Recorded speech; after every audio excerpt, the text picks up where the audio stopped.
ഇത് radio Janvani 90.8 megahertz മലയാളത്തിന്റെ മധുരതരംഗം.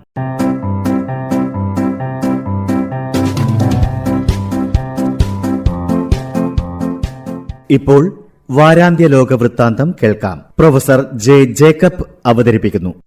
വാരാന്ത്യ ലോക വൃത്താന്തം.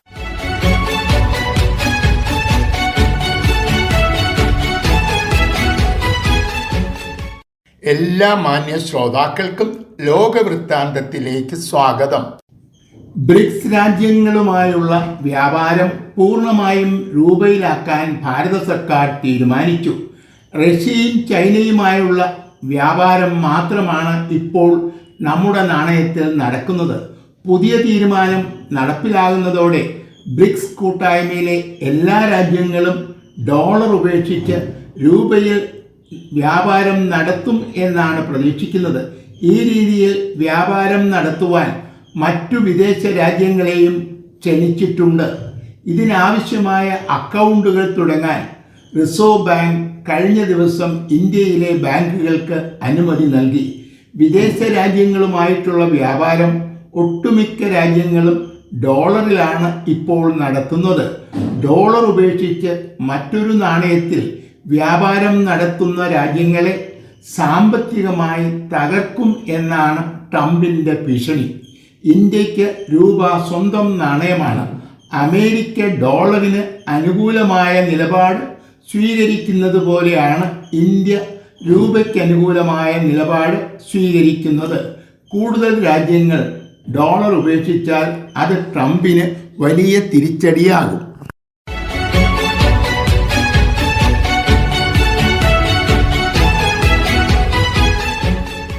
അമേരിക്കൻ പ്രസിഡന്റ് ഡൊണാൾഡ് ട്രംപുമായി നടത്തിയ നിയമയുദ്ധത്തിൽ ഹാർവാർഡ് യൂണിവേഴ്സിറ്റി വിജയിച്ചു.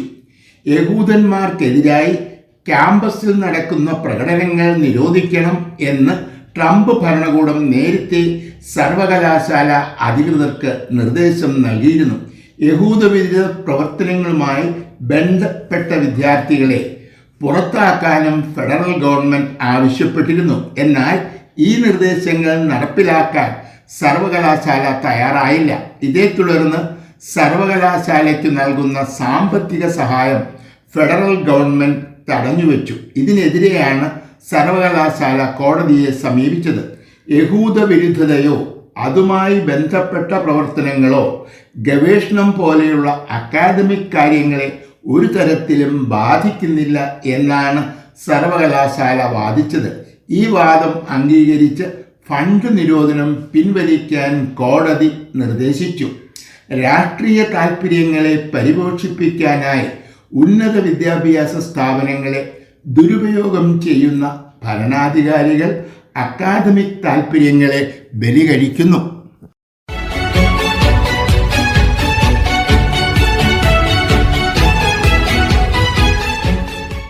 തിങ്കളാഴ്ച ജെറൂസലേമിൽ നടന്ന ഒരു വെടിവയ്പിൽ 6 പേർ കൊല്ലപ്പെടുകയും നിരവധി പേർക്ക് ഗുരുതരമായി പരിക്കു പറ്റുകയും ചെയ്തു.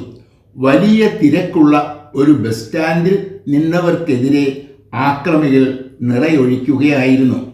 ഇസ്രായേലി പട്ടാളവും സൈനികരും ചേർന്ന് തിരികെ വെടിവയ്ക്കുകയും 2 ആക്രമികളെ വധിക്കുകയും ചെയ്തു. 2 വർഷങ്ങൾക്ക് മുമ്പാണ് ഇസ്രായേലിൻ്റെ നിയന്ത്രണത്തിലുള്ള പ്രദേശത്ത് ഇങ്ങനെ ഒരു വെടിവയ്പ് ഉണ്ടാകുന്നത്. ആരും ഈ ആക്രമണത്തിൻ്റെ ഉത്തരവാദിത്വം ഏറ്റെടുത്തിട്ടില്ല. ഇസ്രായേൽ നടത്തുന്ന വംശഹത്യക്കെതിരെയുള്ള സ്വാഭാവിക പ്രതികരണം എന്നാണ് ഹമാസ് ഇതിനെ വിശേഷിപ്പിച്ചത്. ഇസ്രായേൽ പ്രധാനമന്ത്രി തൊട്ടടുത്ത ദിവസം തന്നെ ഈ വെടിവയ്പ് നടന്ന സ്ഥലം സന്ദർശിച്ചു. ബന്ദികളെ മോചിപ്പിക്കാനും കീഴടങ്ങാനും ഹമാസ് തയ്യാറായില്ലെങ്കിൽ ഗാസയെ പൂർണ്ണമായും ഇസ്രായേലിനോട് കൂട്ടിച്ചേർക്കും എന്നാണ് ബെഞ്ചമിൻ നെതന്യാഹുവിൻ്റെ ഭീഷണി. യുദ്ധം അവസാനിപ്പിക്കുന്നതിനുള്ള ചർച്ചകൾ ഏതാണ്ട് ഉപേക്ഷിച്ച മട്ടിലാണ്.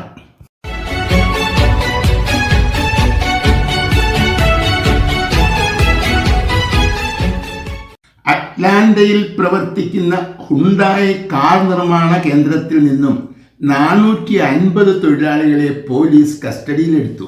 മതിയായ രേഖകളില്ലാത്തതിനാൽ അനധികൃത കുടിയേറ്റക്കാരായിട്ടാണ് ഇവരെ പോലീസ് കാണുന്നത്.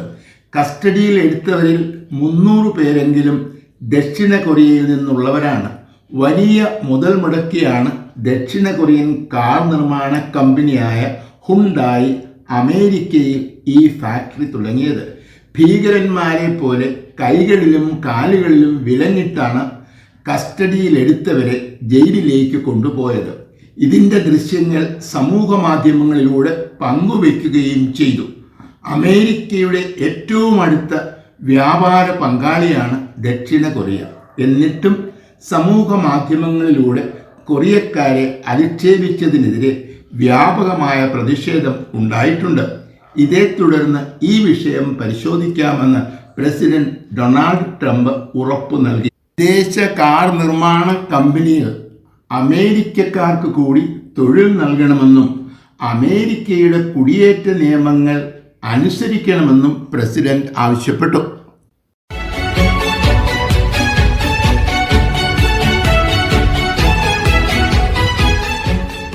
അമേരിക്കൻ പ്രസിഡന്റ് ഡൊണാൾഡ് ട്രംപ് ഒട്ടുമിക്ക രാജ്യങ്ങളുടെയും ഉൽപ്പന്നങ്ങളുടെ മേലുള്ള നികുതി വർദ്ധിപ്പിച്ചു.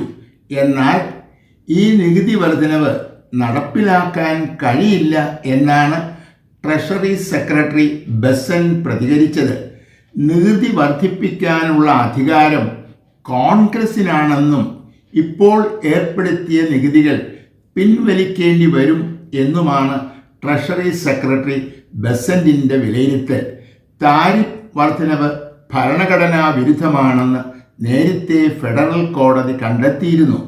എന്നാൽ സുപ്രീം കോടതിയിൽ അപ്പീൽ നൽകാൻ അനുമതി നൽകുകയും സുപ്രീം കോടതിയുടെ വിധി വരുന്നതുവരെ മുൻനില തുടരാൻ അനുവദിക്കുകയും ചെയ്തിരുന്നു. ഈ പശ്ചാത്തലത്തിലാണ് ട്രഷറി സെക്രട്ടറിയുടെ പ്രതികരണത്തെ ലോകം കാണുന്നത്.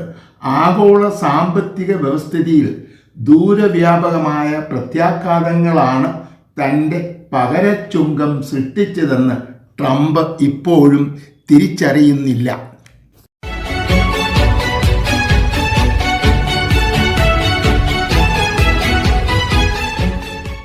ഖത്തറിൻ്റെ തലസ്ഥാനമായ ദോഹയിൽ പലയിടങ്ങളിലും ഇസ്രായേൽ സൈന്യം ആക്രമണങ്ങൾ നടത്തി. ഹമാസും ഇസ്രായേലും തമ്മിലുള്ള യുദ്ധം അവസാനിപ്പിക്കുന്നതിനുള്ള ചർച്ചകളിൽ മധ്യസ്ഥനായി പങ്കെടുക്കുന്ന രാജ്യമാണ് ഖത്തർ.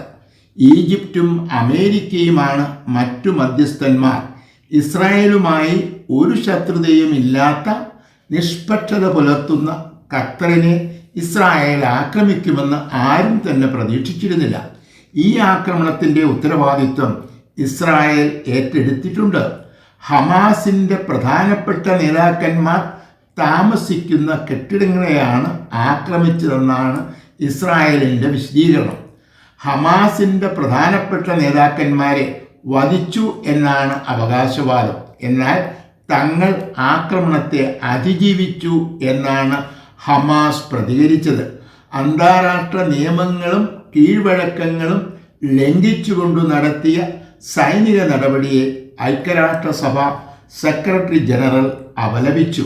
അമേരിക്കയുടെ അറിവോടെയാണ് ഈ ആക്രമണം എന്നാണ് പലരും ആരോപിക്കുന്നത്.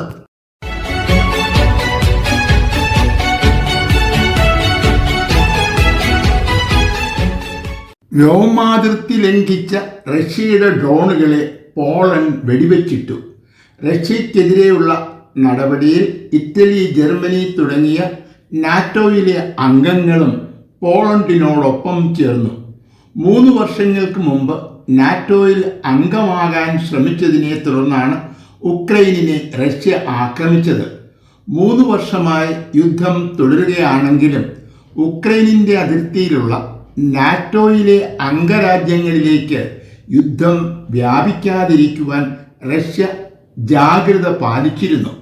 നാറ്റോയിലെ ഏതെങ്കിലും ഒരു രാജ്യത്തെ ആക്രമിച്ചാൽ നാറ്റോ എന്ന സഖ്യത്തെ നേരിടേണ്ടി വരുമെന്ന് റഷ്യയ്ക്ക് ഉറപ്പുണ്ടായിരുന്നു.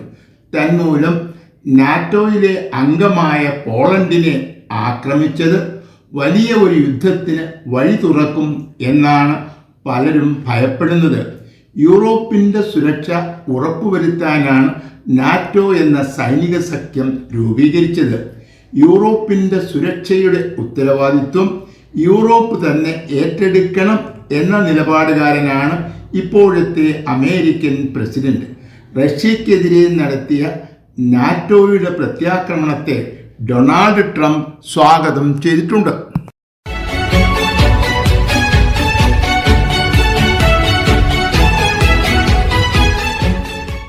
നമ്മുടെ അയൽ രാജ്യമായ നേപ്പാളിൽ കലാപം രൂക്ഷമായതിനെ തുടർന്ന് പ്രധാനമന്ത്രി രാജി സമർപ്പിച്ചു.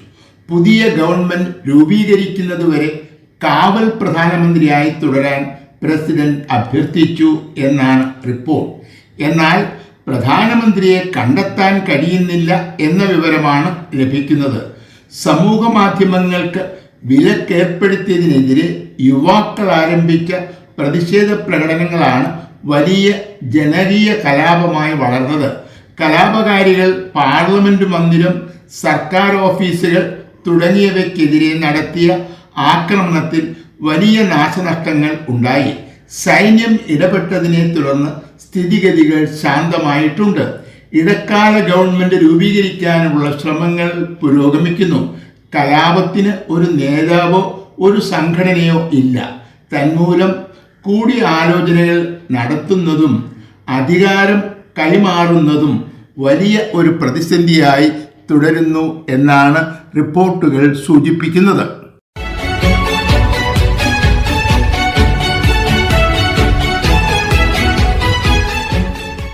ചൈനയിൽ നടന്ന ഷാങ്ഹൈ സഹകരണ കൂട്ടായ്മയുടെ ഉച്ചകോടിയിൽ ചൈനയും റഷ്യയും ഇന്ത്യക്ക് അനുകൂലമായ നിലപാട് പരസ്യമായി പ്രഖ്യാപിച്ചു. ഈ അവസരത്തിൽ ഇന്ത്യയെ നഷ്ടപ്പെട്ടു എന്ന നിലയിലാണ് അമേരിക്കൻ പ്രസിഡന്റ് ഡൊണാൾഡ് ട്രംപ് പ്രതികരിച്ചത്. ഓഗസ്റ്റ് 27 മുതൽ പകരച്ചുങ്കം നടപ്പിലാവുകയും ചെയ്തു. എന്നാൽ ഇന്ത്യ നിലപാടിൽ ഉറച്ചു നിൽക്കുകയും പുതിയ വ്യാപാര മേഖലകൾ കണ്ടെത്താനുള്ള ശ്രമങ്ങൾ ശക്തിപ്പെടുത്തുകയും ചെയ്തു. പല യൂറോപ്യൻ രാജ്യങ്ങളും ഇന്ത്യയുമായി വ്യാപാരം നടത്താൻ തയ്യാറാണെന്ന് അറിയിച്ചിട്ടുണ്ട്. ഈ സാഹചര്യത്തിലാണ് നേരത്തെയുള്ള നിലപാട് മാറ്റുകയും ചുങ്കത്തെക്കുറിച്ചുള്ള ചർച്ചകൾ ആരംഭിക്കാൻ തയ്യാറാണെന്ന് ട്രംപ് പ്രതികരിച്ചത്. ഏതാണ്ട് ഇതിന് സമാനമായ രീതിയിൽ നമ്മുടെ പ്രധാനമന്ത്രിയും പ്രതികരിച്ചു. ഇരു രാജ്യങ്ങളും തമ്മിലുള്ള ചർച്ചകൾ നടക്കുമെന്നും പ്രതിസന്ധി പരിഹരിക്കുമെന്നുമാണ് പ്രതീക്ഷിക്കുന്നത്. ഇന്ത്യ ഒരു പരമാധികാര രാഷ്ട്രമാണെന്നും തീരുമാനങ്ങൾ അടിച്ചേൽപ്പിക്കാൻ ശ്രമിച്ചാൽ അംഗീകരിക്കില്ല എന്ന സന്ദേശമാണ് ഇന്ത്യ നൽകിയത്.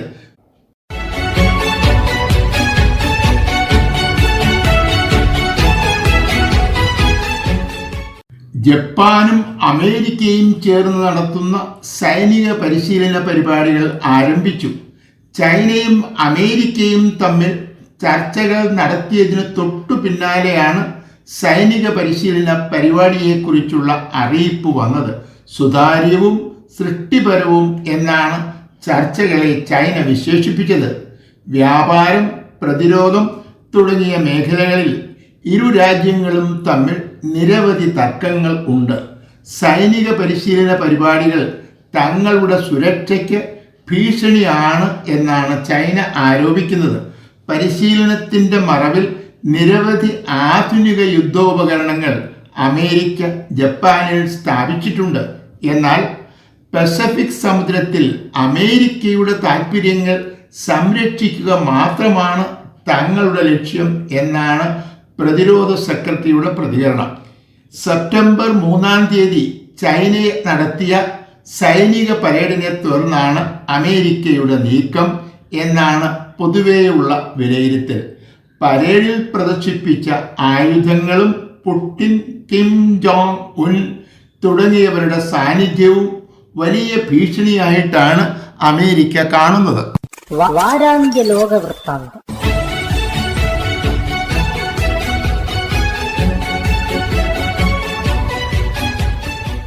തയ്യാറാക്കി അവതരിപ്പിച്ചത് പ്രൊഫസർ ജെ ജേക്കബ്.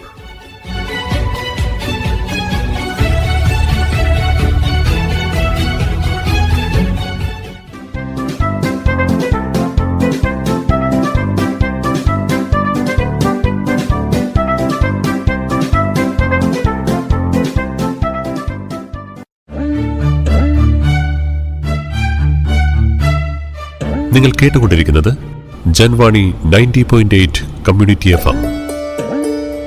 അറിയേണ്ടതും കേൾക്കേണ്ടതും മാത്രം.